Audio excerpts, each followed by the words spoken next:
சிட்சை. எந்த சிட்சையும் தற்காலத்தில் சந்தோஷமாய்க் காணாமல் துக்கமாய்க் காணும். ஆகிலும் பிற்காலத்தில் அதில் பழகினவர்களுக்கு அது நீதியாகிய சமாதான பலனைத் தரும். எபிரெயர் 12:11. சிட்சையை யாரும் விரும்புவதில்லை. ஆனால் ஒரு மனுஷன் சீர்படுத்துவதற்கு சிட்சை மிகவும் அவசியமாயிருக்கிறது.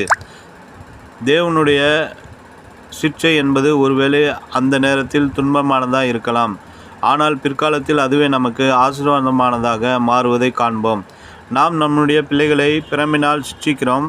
அதன் முக்கிய நோக்கம் அந்த பிள்ளைகளுடைய நன்மையே. அதே நேரத்தில் பெரியோர்களை எப்படி சிட்சிப்பது? அரசாங்கம் அதற்காக பலவிதமான அபராதங்களையும் தண்டனைகளையும் சிறைக்கூடங்களையும் வைத்திருக்கிறது. இருப்பினும் உள்ளத்தில் செய்கிற பாவங்களும் அரசாங்கத்தின் கண்களில் படாதவாறு செய்கிற இரகசிய செயல்களும் ஏராளமாக இருக்கின்றன. அவைகளிலிருந்து ஒரு விசுவாசியை திருத்தும் வழி என்ன?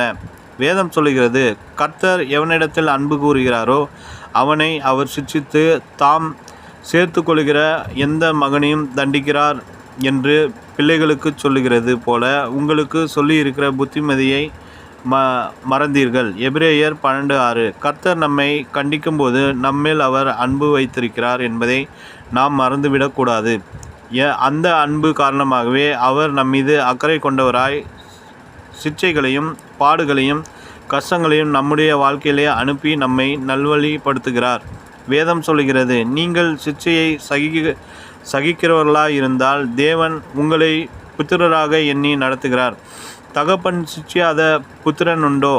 எல்லோருக்கும் கிடைக்கும் சிட்சை உங்களுக்கும் கிடையாதிருந்தால் நீங்கள் புத்திரராயிராமல் வேசி பிள்ளைகளாயிருப்பீர்களே.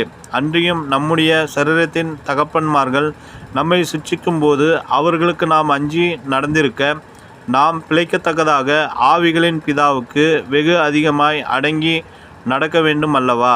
எபிரெயர் 12:7-9. துவக்கத்தில் கொடுக்கப்பட்டுள்ள வசனத்தில் இடம்பெற்றுள்ள பழகியோர்களுக்கு என்ற வார்த்தையை சிந்தித்து பாருங்கள். ஆம், சிட்சையின் மூலம் கர்த்தர் நம்மை பழக்குவிக்கிறார். பரிசுத்த பாதையில் நடக்க நமக்கு சொல்லிக் கொடுக்கிறார்.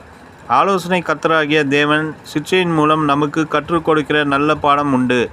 அப்பாடத்தை நாம் ஆரம்பத்திலே கை கொள்ளுவோமென்றால் அது நித்திய ராஜ்யத்திற்கு நாம் சென்று சேருகிற வரையிலும் நமக்கு போதிய பாதுகாப்பை தரும். தேவ பிள்ளைகளே, கர்த்தருடைய சிட்சையை அற்பமாக எண்ணாதீர்கள். அவர் தமது சிட்சையின் முடிவிலே உங்களை மேன்மையாய் உயர்த்துவார். கலங்காதீர்கள். நினைவிற்கு, நொறுங்குண்ட இருதயமுள்ளவர்களுக்கு கர்த்தர் சமீபமாய் இருந்து நறுங்குண்ட ஆவியுள்ளவர்களை இரட்சிக்கிறார். நீதிமானுக்கு வரும் துன்பங்கள்